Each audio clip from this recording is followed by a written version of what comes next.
اعوذ باللہ من الشیطان الرجیم بسم اللہ الرحمن الرحیم سورۃ الاعراف مکیہ۔ سورہ اعراف مکی صورت ہے اور ترتیب توقیفی کے اعتبار سے 7ویں صورت قرآن مجید کی، اور نزول کے اعتبار سے 39ویں صورت مکی صورت ہے، مکہ میں نازل ہوئی۔ آیات اس کی 206 ہیں اور 24 رکوع ہیں۔ تو یہ ان صورتوں میں سے ہے قرآن مجید کی جو طوال کہلاتی طوال۔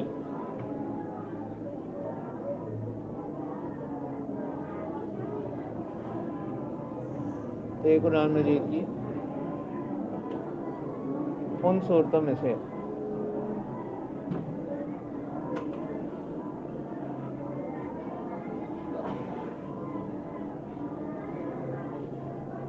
یعنی جن کی آیات 200 یا سے زیادہ ہیں،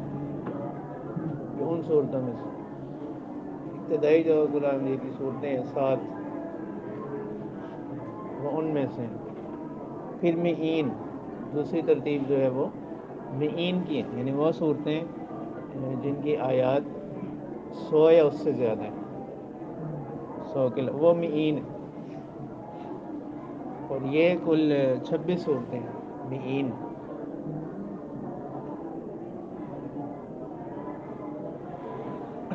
اس کے بعد پھر اگلی ترتیب شروع ہوتی ہے مفصل کی، وہ پھر آخر تک وہ مفصل۔ تو اس کے مضامین اس صورت کے، وہ اس میں عقائد کا ہی اثبات اور مختلف دلائل کے ساتھ رسالت کا اور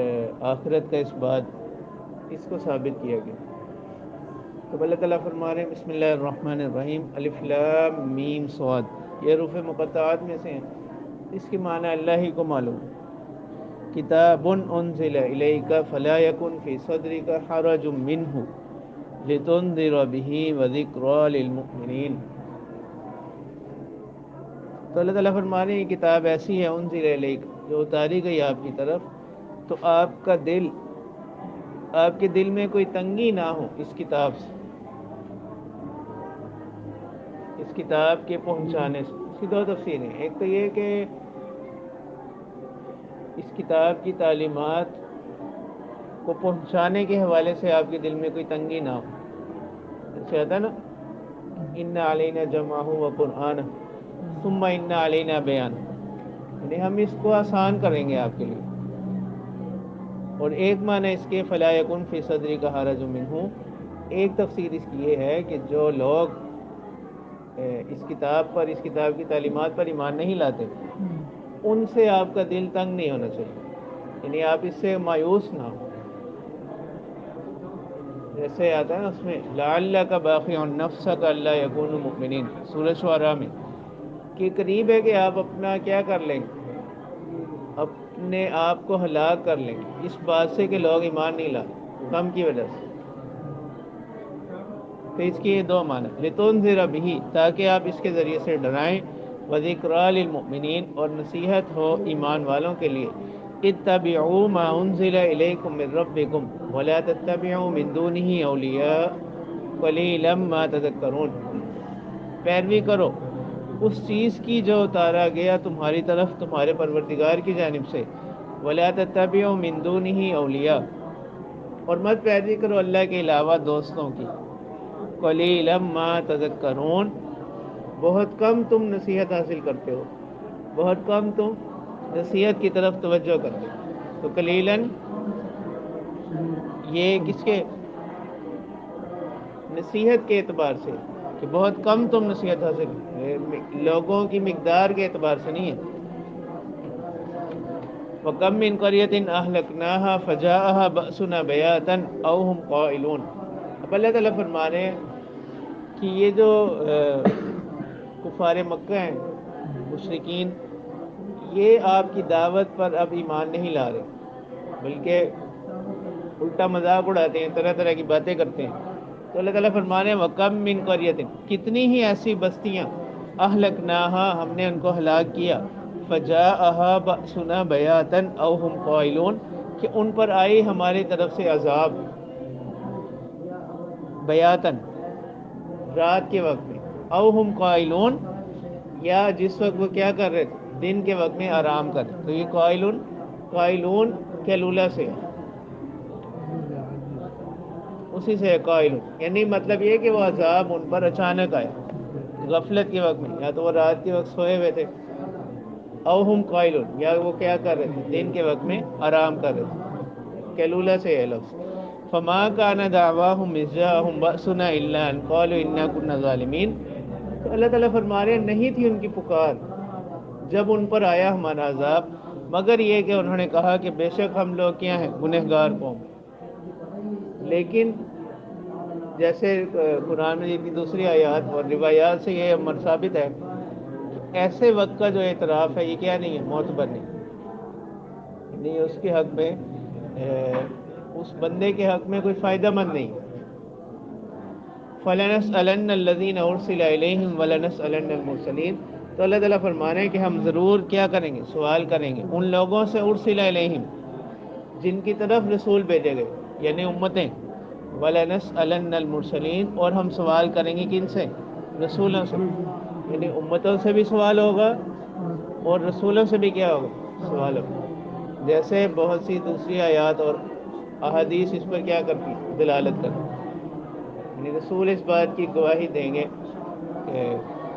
کہ رسولوں سے یہ سوال ہوگا کہ کیا آپ نے ہمارا جو پیغام وہ اپنی امتوں تک پہنچایا یا نہیں. جیسے خطبہ حجۃ الوداع کے موقع پر بھی آپ صلی اللہ علیہ وسلم نے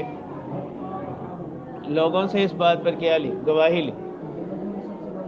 کیا میں نے پیغام پہنچا دیا، الا هل بلغت. تو سب نے اس چیز کا کیا اعتراف کیا.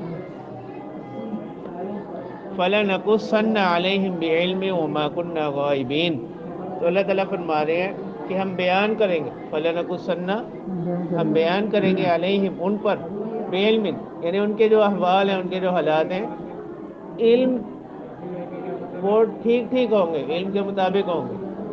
وما كنا غائبین، اور ہم ان کے اعمال سے کیا نہیں، بے خبر نہیں ہیں. وما كنا غائبین، یعنی ہم ان کے اعمال سے بے خبر نہیں تھے کہ ہمیں پتہ ہی نہ ہو. والوزن یومئذ الحق، اس دن پھر اختتام کیا ہوگا، والوزن یومئذ الحق، وزن اعمال اس دن کیا ہے، برحق ہے. تو وزن اعمال کے سلسلے میں جو تعلیمات ہیں ان کا خلاصہ یہ ہے کہ اللہ تعالیٰ اعمال کا وزن کریں گے. جیسے بعض روایات اسی طرف اشارہ کرتی کہ اعمال کو کیا کر دی جائے گی، شکل دے دی جائے گی، ایک جسم بنا دیا جائے گا. اور بعض روایات اس سے معلوم ہوتا ہے کہ اعمال بلکہ صاحب عمل کا وزن ہو. ایک روایت میں آتا ہے کہ ایک شخص بہت بھاری بھرکم ہوگا لیکن وزن میں وہ مچھر کے پر کے برابر بھی نہیں ہو. ٹھیک ہے. اور وزن جیسے بعض روایات میں آتا ہے وزن دو مرتبہ ہوگا، پہلے ایمان اور کفر کا، اور پھر اعمال کا. تو باقی وزن اعمال کی کیفیت کیا ہوگی، اس کی صورت کیا ہوگی، یہ چیزیں وہ ہیں کہ جن پر ہم کیا رکھتے ہیں، ایمان رکھتے ہیں، اور یہ عقائد میں سے والوزن حق، قیامت کے دن اعمال کا وزن کیا جانا یہ کیا ہے، برحق. اور اعمال کے وزن میں ایک چیز یہ بھی اہم ہے کہ اللہ تعالیٰ عمل سے زیادہ کس چیز کو دیکھتے ہیں، اخلاص. اسی وجہ سے یہ جو اللہ تعالیٰ فرماتے ہیں لِيَبْلُوَكُمْ أَيُّكُمْ أَحْسَنُ عَمَلًا، اسی وجہ سے احسن عملہ کی تفسیر بعض صحابہ سے اور بعض مفسرین سے ہی منقول ہے. اخلص عملا الذي خلق الموت والحیات ليبلوكم أيكم احسن عملا کی تفسیر کس سے کی گئی ہے، اخلاص کے ساتھ. اسے حدیث مبارکہ میں بھی آتا ہے نا،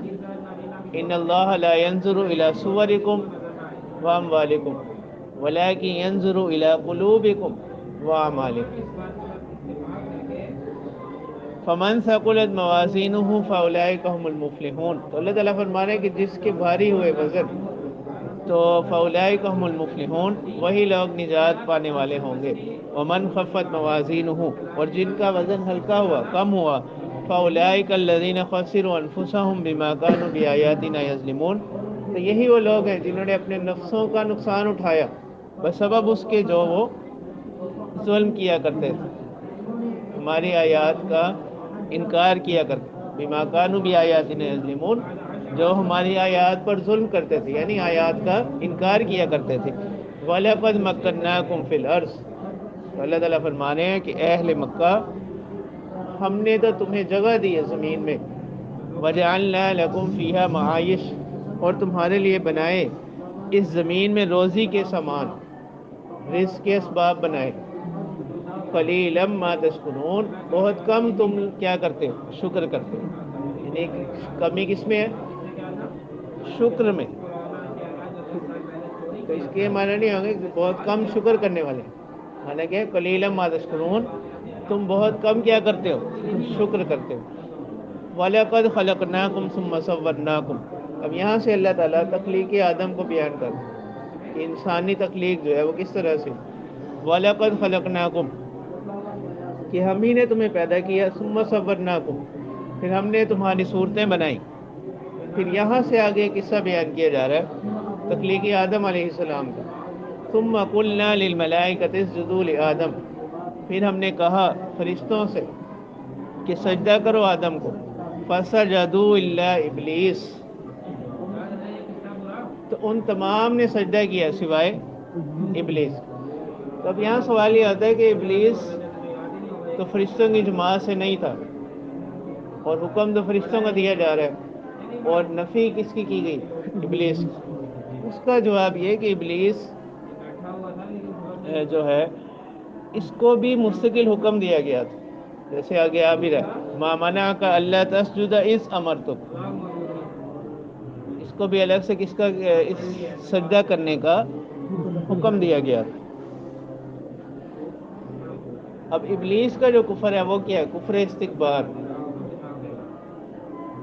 ایک تو کفر استکبار ہے، اس نے اپنے آپ کو بڑا سمجھا، ایک، اور ایک ہے اس کا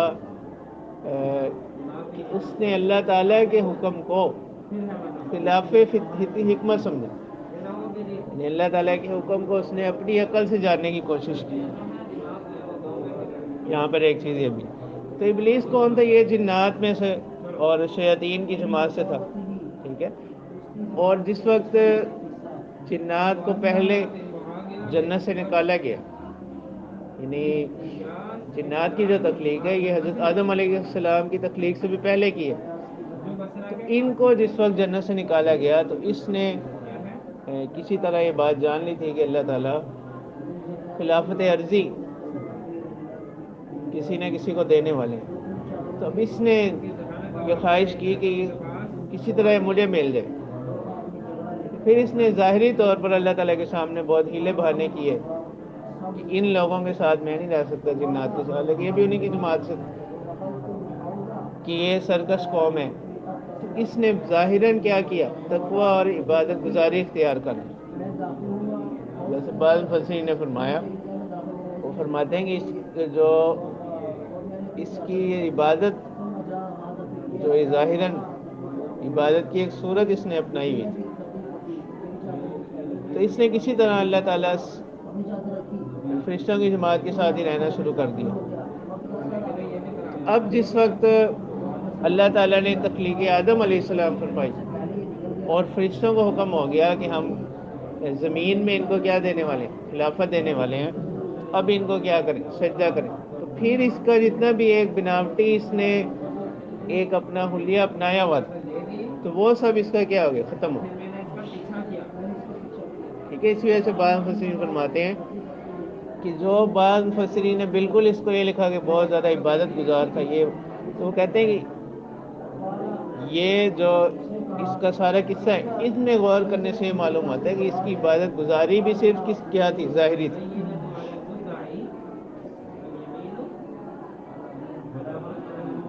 قال لم یکن من الساجدین، وہ نہیں ہوا سجدہ کرنے والوں میں سے۔ قال ما منعک الا تسجد اذ امرتک، اور دوسری اس میں ایک نصیحت ایک یہ بھی ہے کہ اللہ تعالیٰ کا حکم، جو حکم جس طرح آئے اس کو اسی طرح کیا کرنا، ماننا، یعنی ایک بندہ مومن کا کام یہی ہونا چاہیے، بجائے اس کی کہ وہ اس میں کیا کرے، حکمت تلاش کرتا پھر۔ قال ما منعک الا تسجد اذ امرتک، تو اللہ تعالیٰ نے فرمایا کہ تجھے کس چیز نے روکا تھا کہ تو سجدہ کرتا، اذ امرتک، جب میں نے بھی تجھے حکم دے دیا۔ قال انا خیر منہ، اس نے کہا کہ جی میں ان سے بہتر ہوں، خلقتنی من نار وخلقتہ من طین، کہ آپ نے ان کو تو پیدا کیا مٹی سے اور مجھے آپ نے پیدا کیا آگ سے، اور آگ کیا ہوتی ہے بلند اور مٹی نیچے، یعنی اس نے استدلال کیا کس پر، اپنے افضل اور ان کے مفضول ہونے پر، تو اس نے کہا کہ افضل مفضول کے سامنے کیسے جھک سکتا۔ قال فاهبط منها فما يكون لك ان تتكبر فيها فاخرج انك من الصاغرين، تو اللہ تعالیٰ نے فرمایا فاهبط منها، یعنی یہاں سے نکل جاؤ، فما يكون لك ان تتكبر فيها، یعنی تجھے یہ حق نہیں ہے، تو اس لائق نہیں ہے ان تتكبر فيها، کہ جنت میں رہتے ہوئے تم اس میں کیا کرو، تکبر کرو، ٹھیک ہے۔ اس لیے بعض مفسرین نے سوال اٹھایا کہ جنت میں تو لوگوں کے مختلف درجات ہوں گے، تو کیا جس کے درجات کم ہوں گے اس کو اس پر حسد نہیں ہوگا زیادہ درجات والے پر؟ اس کا جواب مفسرین نے یہ دیا کہ اللہ تعالیٰ، جنت ایسی جگہ ہے کہ اللہ تعالیٰ وہاں پر ان چیزوں سے پاک رکھیں گے بندے کو، یعنی جو جنتی لوگ ہوں گے ان کے اندر یہ جو باطنی خرابیاں یہ نہیں ہوں گی۔ اس آیت سے بھی اسی طرح اشارہ ہے، فما یکون لک ان تتکبر فیہ، تو اللہ تعالیٰ نے فرمایا کہ یعنی تم اس لائق نہیں کہ تکبر کے ساتھ یہاں پر رہو، اس لیے فاہبط منہا، یہاں سے کیا ہو جاؤ، نکل جاؤ، فخرج انک من الصاغرین، بس یہاں سے نکلو،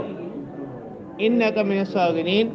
بے شک تو کن لوگوں میں سے ہے، رسوا کیے ہوئے لوگوں میں سے۔ قال انظرنی الی یوم یبعثون، اللہ تعالیٰ سے اس نے کہا کہ اچھا انظرنی، مجھے مہلت دیجئے، الی یوم یبعثون، اٹھائے جانے کے دن تک، جس روز بندے کیا کریں گے، اٹھائے جائیں گے۔ تو چونکہ یہاں پر دو باتیں، تو اللہ تعالیٰ نے فرمایا انک من المنذرین، بے شک تو مہلت دیے وہ میں سے، اور یہاں پر تو انک من المنذرین، اور 14ویں پارے کے اندر الی یوم الوقت المعلوم، وقت معلوم۔ اور اب ابلیس نے اللہ تعالیٰ سے جو مہلت طلب کی تھی وہ کس وقت تک کی تھی، جس وقت کے مردے کیا کیے جائیں گے، اٹھائے جائیں گے، تو یعنی اس نے درپردہ اس درخواست کے اندر کس سے، موت سے فرار چاہا ہے، یعنی مردے تو کس وقت اٹھائے جائیں گے، نفخہ ثانیہ کے وقت، مردے جو اٹھائے جائیں گے وہ کب اٹھائے جائیں گے، نفخہ ثانیہ کے وقت، اور اس سے پہلے تو کیا ہوگا، ہر مخلوق جو ہے وہ کیا ہو جائے گی، فنا ہو جائے گی، ٹھیک ہے۔ تو اس نے اپنی مہلت میں یہ بات ایسی رکھی کہ کسی طرح موت سے کیا کر لے، فرار حاصل کر سکے، لیکن اللہ تعالیٰ نے فرمایا انک من المنذرین، اس میں کسی وقت کی تعین نہیں ہے، اس میں کسی وقت کی تعین نہیں ہے، اس لیے مفسرین نے فرمایا کہ اس کو جو مہلت دی گئی وہ کب تک کی ہے، یعنی اس کی مدت اللہ ہی کو معلوم ہے، اور بعض مفسرین نے فرمایا کہ وہ نفخہ اولیٰ کے وقت تک ہے، کہ جب نفخہ اولیٰ ہوگا تو باقی مخلوقات کے ساتھ ساتھ یہ بھی کیا ہو جائے گا، ہلاک ہو جائے گا، ٹھیک ہے، کیونکہ کل موت سے کسی بھی نفس کو کیا نہیں ہے، فرار نہیں۔ ایک بات تو یہاں پر یہ ہے۔ دوسرا مسئلہ ان آیات میں ہے کافر کی دعا، اللہ تعالیٰ تو قرآن مجید میں فرماتے ہیں وما دعاء الکافرین الا فی ضلال، کہ کافروں کی جو دعا ہے وہ صرف کیا ہے، گمراہی ہے، وہ لغو ہے،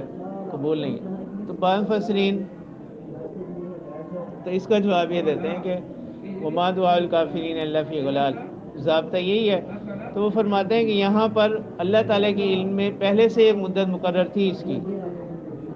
اس وقت تک شیطان کو کیا دینی، مہلت دینی ہے، اسی پر اس نے کیا کر دی، درخواست کر دی۔ تو اصل میں اس کو جو مہلت دینا ہے یہ پہلے سے اللہ تعالیٰ کے علم میں طے تھا، ٹھیک ہے۔ پھر اس کے ساتھ مزید یہ ہو گیا کہ اس نے درخواست بھی کر دی، ایک بات۔ اور دوسری بات یہ، بعض مفسرین نے فرمایا کہ وما دعاء الکافرین الا فی غلال، اس کا تعلق جو ہے وہ اخروی امور کے ساتھ، آخرت میں ان کی دعا کیا نہیں ہوگی، کوئی دعا قبول نہیں ہوگی، دنیا میں دعاؤں کا قبول ہو جانا وہ اس کی منافی نہیں، اس صورت میں پھر اس پر کوئی اشکال نہیں رہے۔ تو اللہ تعالیٰ سے پھر اس نے عرض کی، کہا قال فبما اغویتنی، اس نے اللہ تعالیٰ سے کہا کہ جیسے آپ نے مجھے راہ سے ہٹا دیا، لَأَقْعُدَنَّ لَهُمْ صِرَاطَكَ الْمُسْتَقِيمَ، تو میں بھی بیٹھوں گا آپ کے بندوں کے لیے، لَأَقْعُدَنَّ لَهُمْ یعنی ان کے راستے میں بیٹھوں گا، صِرَاطَكَ الْمُسْتَقِيمَ آپ کے سیدھے راستے سے، یعنی آپ مطلب یہ کہ آپ کے بندوں کو آپ کے راستے سے کیا کروں گا، ہٹاؤں گا۔ ثم لآتینہم من بین ایدیہم ومن خلفہم وعن ایمانہم وعن شمائلہم، پھر میں آؤں گا ان کے پاس، ان کے آگے سے، ان کے پیچھے سے، ان کے دائیں سے اور بائیں سے، مطلب یہ کنایہ ہے کس سے، کہ ہر جہت سے میں ان پر کیا کروں گا، حملہ آور ہوں گا،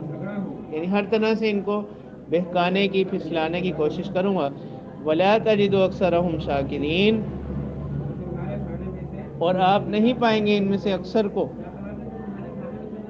شکر کرنے والے۔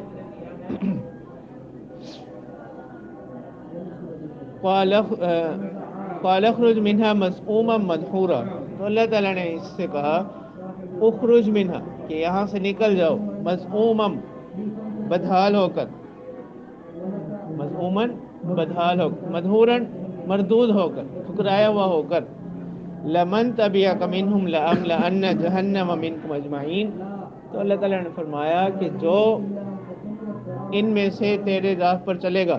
لأملأن جہنم منکم اجمعین، تو میں بھر دوں گا جہنم کو تم تمام لوگوں کے ساتھ۔ تو یہی تفسیر ہوتی ہے جو قرآن مجید میں آتا ہے نا اکثر مقامات پر، ولولا کلمۃ سبقت من ربک لقضی بینہم، تو کلمۃ کی جو تفسیر ہے وہ یہی ہے کہ اللہ تعالیٰ نے جو فیصلہ فرمایا ہوا ہے، لمن تبعک منہم لأملأن جہنم منکم اجمعین، یعنی جہاں کہیں قرآن مجید میں اکثر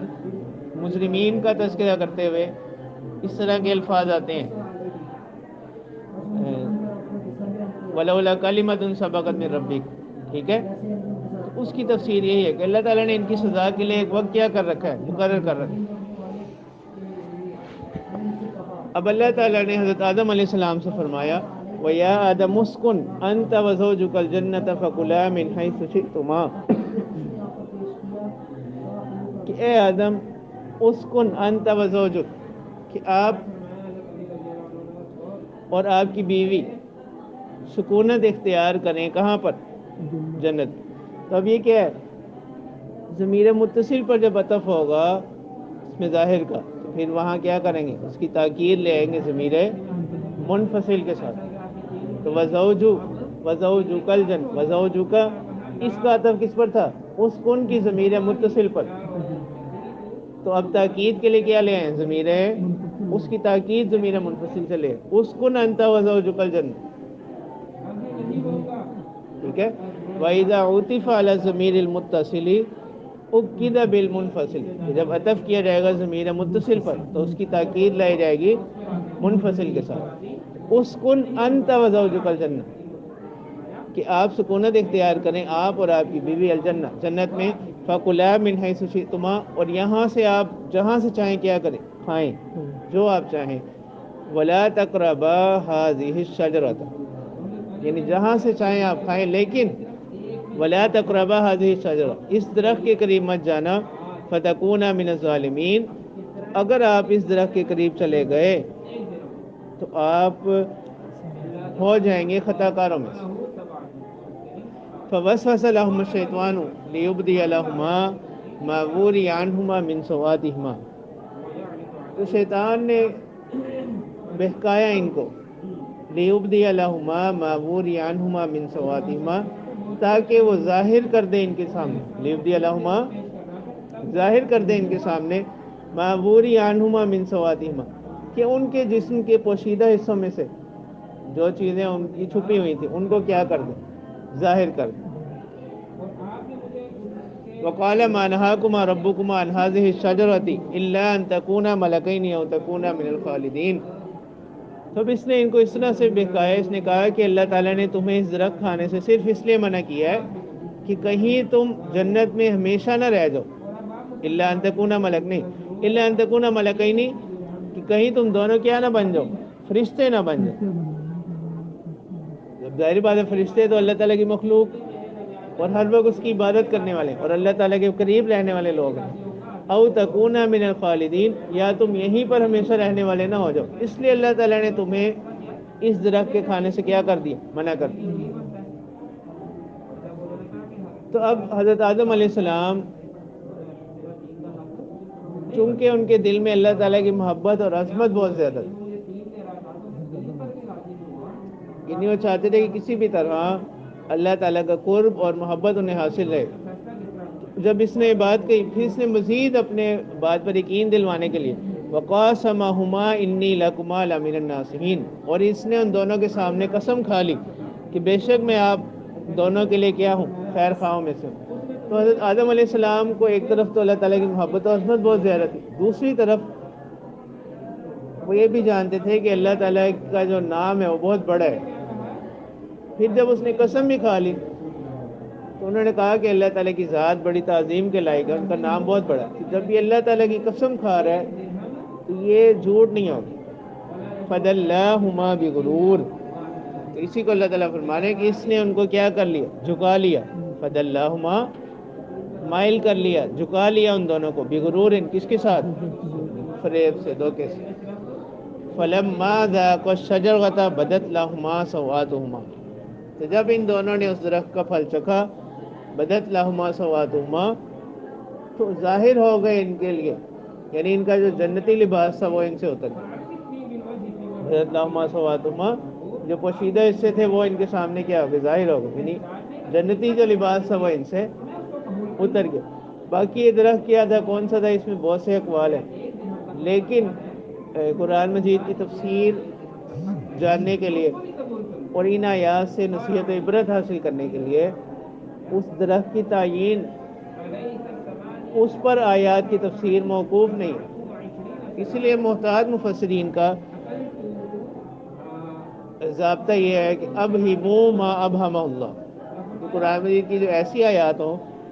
یا کوئی ایسا لفظ ہے، کوئی ایسی چیز ہے جس کو سمجھنے کے لیے اس کا تعلق کسی عقیدے یا عمل سے نہ ہو،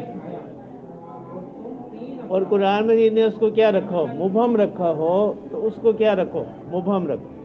ابہموا ما ابہم اللہ۔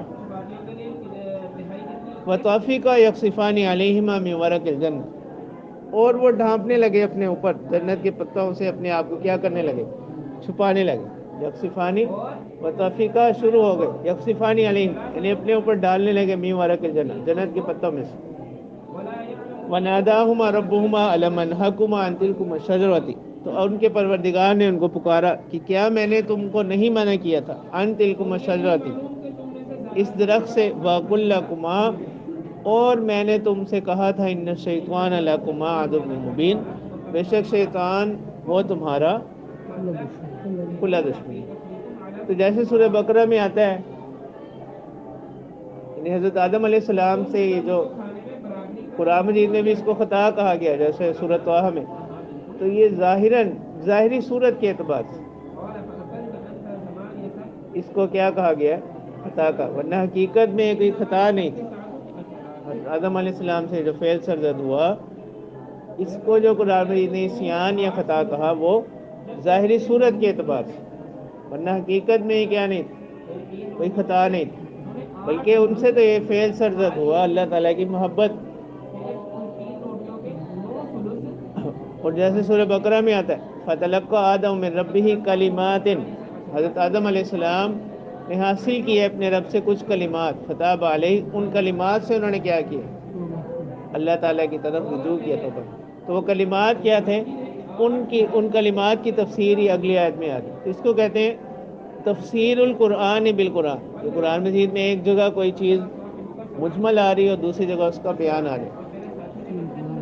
تو اس کو کیا، یہ کس قبیل سے ہے؟ تفسیر قرآن کی ہی ایک آیت دوسری آیت کی کیا کر دے؟ تفسیر کر دے۔ قالا ربنا ظلمنا انفسنا، تو ان دونوں نے اعتراف کیا کہ اے پروردگار ہم نے اپنے نفسوں پر ظلم کیا، تو یہ بھی ظاہر کے اعتبار سے وَإِن لَّمْ تَغْفِرْ لَنَا وَتَرْحَمْنَا، اگر آپ نے ہمیں معاف نہ کیا اور ہم پر رحم نہ کیا، لَنَكُونَنَّ مِنَ الْخَاسِرِينَ، تو ہم ہو جائیں گے نقصان اٹھانے والوں میں۔ اور بعض روایات میں آتا ہے کہ حضرت آدم علیہ السلام نے آپ صلی اللہ علیہ وسلم کا وسیلہ دیا اللہ تعالیٰ سے اپنی ظاہری خطا کی معافی کے لیے۔ حضرت محمد صلی اللہ علیہ وسلم کی ذات کا وسیلہ دیا، تو اللہ تعالیٰ نے ان سے پوچھا کہ آپ نے ان کا نام کیسے جانا اس پیغمبر کو؟ انہوں نے فرمایا کہ میں نے عرش کے نیچے جو ہے وہاں پر وہ نام لکھا ہوا دیکھا، تو اس سے مجھے یہ معلوم ہوا کہ ظاہری بات ہے یہ کوئی بہت بڑی ہستی ہوگی جن کا نام کہاں لکھا ہوا ہے؟ عرش پر لکھا ہوا۔ قَالَ اهْبِطُوا بَعْضُكُمْ لِبَعْضٍ عَدُوٌّ، تو اب اللہ تعالیٰ نے فرمایا اصل میں جو خلافت عرضی کا وعدہ تھا یہ ساری اسی کی تکمیل کی صورت بنی، تو اس وعدے کو پورا کرنے کے لیے اللہ تعالیٰ نے فرمایا اہبطوا، کہ اب یہاں سے آپ زمین کی طرف اتریں، بعضکم لبعض عدو، تو اب آپ کی جو آگے اولاد ہوگی اللہ تعالیٰ فرما رہے ہیں کہ تم میں سے بعض کی کیا ہوں گے؟ دشمن ہوں گے، یعنی آپس میں ان میں فتنہ و فساد بھی ہوگا، قتل و قتال بھی ہوگا۔ وَلَكُمْ فِي اہبطوا کا معنی اتر جانا، حبوط سے ہے نا، اوپر سے نیچے اتر جانا۔ وَلَكُمْ فِي الْأَرْضِ مُسْتَقَرٌّ، اب آپ کے لیے ٹھکانہ ہے زمین میں، وَمَتَاعٌ إِلَىٰ حِينٍ، اور زمین سے فائدہ حاصل کرنا ہے، إِلَىٰ حِينٍ، ایک وقت تک۔ قَالَ فِيهَا تَحْيَوْنَ وَفِيهَا تَمُوتُونَ وَمِنْهَا تُخْرَجُونَ، تو اللہ تعالیٰ نے فرمایا کہ اسی زمین میں تم لوگ کیا کرو، یعنی زندہ رہو گے، وَفِيهَا تَمُوتُونَ، اور اسی میں تم وفات پاؤ گے، وَمِنْهَا تُخْرَجُونَ، اور اسی زمین سے تم لوگوں کو کیا کیا جائے گا؟ قیامت کے دن نکالا جائے گا۔ جیسے وہ سورۃ طٰہٰ میں بھی اللہ تعالیٰ فرماتے ہیں نا مِنْهَا خَلَقْنَاكُمْ وَفِيهَا نُعِيدُكُمْ وَمِنْهَا نُخْرِجُكُمْ تَارَةً أُخْرَىٰ، اسی وجہ سے بعض روایات میں یہ بات آتی ہے کہ قبر کے اوپر مٹی ڈالتے وقت یہ آیات پڑھنا، یہ کیا مستحب، منہا خلقناکم وفیہا نعیدکم ومنہا نخرجکم تارۃ